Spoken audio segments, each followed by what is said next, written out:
For whatever reason, niche American machinist politicians have the best names ever. You got Pendergast in Missouri, Tweed in New York, Byrd in Virginia, Long in Louisiana, and the topic of today's video, Crump in Tennessee. Crump is such a fun name. Yeah, I really didn't have an intro for this, so I'm gonna just go. It's Crumpin' time, as they say. No, they don't say that. What are you on about? Edward Hall Crump Jr. was born on October 2nd, 1874 in Holly Springs, Mississippi. Yeah, wasn't actually a native of Tennessee, surprisingly enough. His father was a planter, basically a term for Southern aristocrats who owned plantations, and a Confederate officer. Unfortunately, he died in 1878, which resulted in the family sliding into poverty. As a result, Crump needed to put the pants on pretty early, with him dropping out of school at 14 to start collecting that bag. In his spare time, he took a course in bookkeeping and climbed the ranks of whatever job he could hold. Off the rip, he's already set for a life in politics because, I mean, come on, business and politics are functionally the same thing. Like any good Hallmark movie character, he knew that there wasn't much for him or his family in Holly Springs, so he took a gamble and moved to the big city.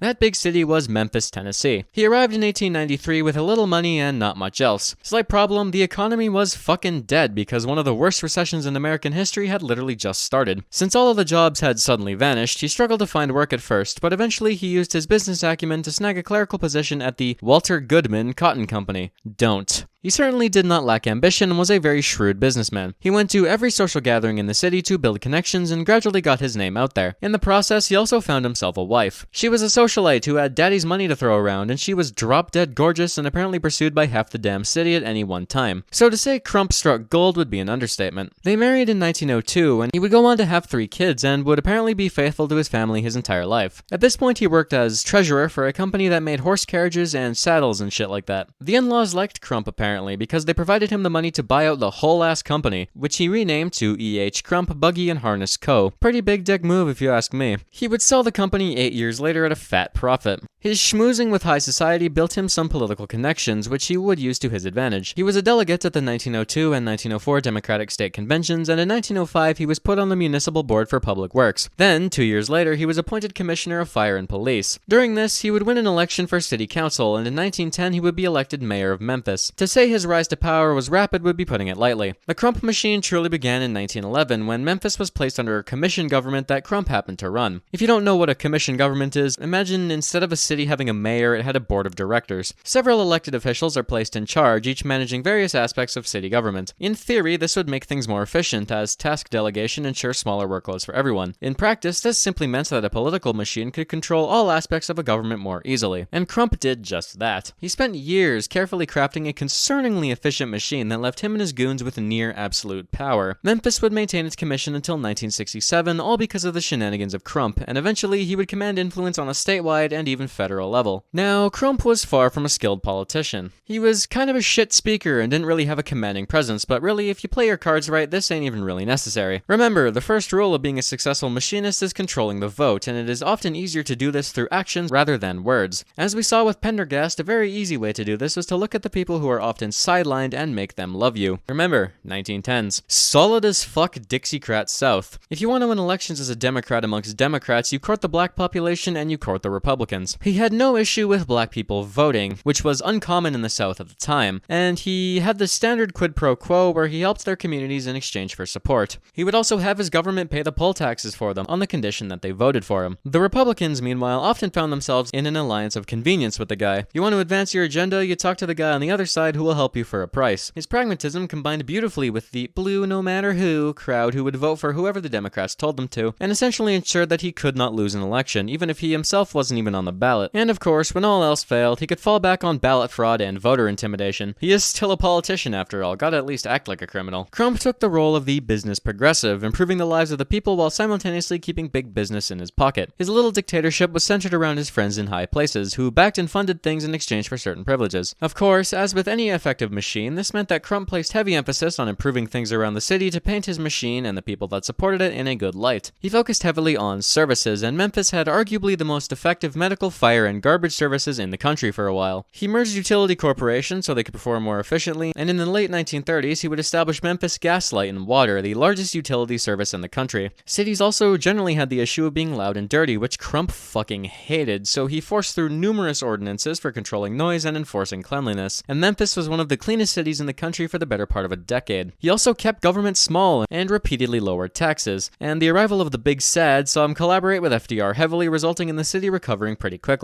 This did, of course, come at the cost of normal machine byproducts. Speaking out was functionally banned, and people who tried were roughed up and had their lives ruined. He did also just straight up rig elections, as I said earlier. As pragmatic with the black community as he was, he still did not shy away from enforcing what was the letter of the law, and segregation remained in effect, with attempts to protest this being silenced. He also did not get along with the unions, but that's kind of to be expected. Finally, he did enrich himself greatly, and by the late 1920s he was a millionaire multiple times over. However, for the most part, he didn't give a shit about money. He didn't embezzle a cent. It was always about power, which he would come to wield in spades. Much like Pendergast, his regime is far from black and white. Crump would only directly serve 5 years as mayor of Memphis. This was mainly because he skirted around enforcing state prohibition. In 1915, the government of Nashville passed a law that targeted him, so he resigned the position. He didn't mind all that much. He called the whole thing a conspiracy by the power lobby and simply rigged the next election to get his guy to succeed him. You see, Crump generally preferred being Dick Cheney rather than George Bush, running things behind the scenes. He would serve as county treasurer from 1917 to 1923, still maintaining a stranglehold on the city by using his political power to pretty much get anyone in or out that he wanted. That town wasn't big enough for the guy though, and his influence rapidly expanded to the state and national level. In 1928, Crump got into a bit of a spat with his opponents over in Nashville regarding the election for governor. Side note, this guy Luke Lee, apparently this absolute giga-chad tried to kidnap the fucking exiled Kaiser of Germany in 1919, so there's that. The two came to an agreement for the 1930 election, and Crump agreed to back Lee's guy, but ultimately this wouldn't last. The Big Sad caused Lee's influence to disintegrate, along with any legitimacy the state government had, which left Crump as basically the master of the state. Nationally, Crump already had several congressmen in his pocket, but in 1930 he decided to run for House of Representatives himself. He won, obviously, and would serve until 1935. Afterwards, he decided that he preferred the smaller scale of Tennessee, so he picked a successor for his seat, Walter Chandler, and got him elected. In a fun twist of fate, however, Crump also needed a guy to run Memphis. Chandler is obviously the pick, but congressmen are busy little bees, so in 1939, Crump got himself elected mayor of Memphis without campaigning whatsoever, resigned literally moments later, and had the commission vote Chandler as mayor. Memphis technically had 4 mayors in less than 24 hours because of this. Chandler would remain in office until 1946. During the 1940s is when shit started to die down. He had made many state-level and media enemies who wanted him gone for being a puppeteering little shit. Estes Kefauver dethroned one of his senators in 1948, and he lost his control over the governor of the state that same year. His biggest fuck-up was opposing Harry Truman, however. Truman's civil rights plans included abolishing poll taxes, something that Crump heavily exploited to court the black vote. He was also just kinda racist, and now that there were other people who could advance the rights of their community, they stopped tolerating it. This caused him to lose control over their vote, and he never really recovered from this. He still largely held Memphis, though, despite these setbacks. In his final years, his power largely waned, and his longest-serving senator friend was ousted by Al Gore Sr. in 1952. He would see some revenge, though, as his supported candidate for governor in 1952 would succeed. This would prove to be his final victory, as he would die on October 16, 1954, at the age of 80. Memphis would maintain its commission government until 1967, and as a result, he maintained some influence even in the afterlife. He also remains a seemingly popular figure in Memphis lore, shown through the sheer amount of shit that has his name attached to it. This includes a stadium that got demolished because it was old, a building, a boulevard, a police station, and a museum-piece fire engine. Ultimately, all things considered, he's a complex character, once again asking the question, does using questionable methods to accomplish good things make you a bad person? Memphis was no doubt improved under his rule, regardless of the selfish reasons behind it. Just some food for thought. As a final note, in 1946, he made the cover of Time magazine, where he is aptly described as the boss. In their words, he was the most absolute political boss in the United States. Looking back, it's not hard to see why they called him that. Because no one questions the boss, because if they do, they tend to get crumped like a